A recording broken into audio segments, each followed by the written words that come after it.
Hicky बाने चित्त में बीजा करे अल्लाह, पाणे विझे कुन में पाणी उकारे ओड़ा, तंहिं वाहिद खे वाह जो सुतड़ सभेई करे। मुंहिंजे ख़्याल में हिन बैत जी सादी तशरीह हिन तरह थींदी। हिकी बाने चित्त में बीजा करे अल्लाह।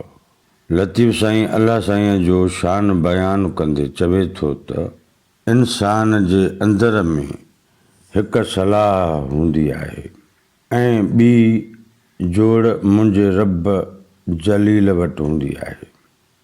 पाणे विझे कुन में पाणे उकारे ओड़ा। मुंहिंजो अल्लाह अहिड़ो आहे, जेकॾहिं उहो कुन में आज़माइश ख़ातिर अड़ाए थो त उन कुन मां माण्हूअ खे ग़र्क़ थियण खां बचाए बि थो ऐं उकारे ॿाहिरि बि कढे थो। इहो अल्लाह ई वाहिद आहे जंहिंखे सभु सनाऊं सुवनि थियूं। उहो सभिनी खे सलामतीअ सां सुठे रस्ते ते आणे थो।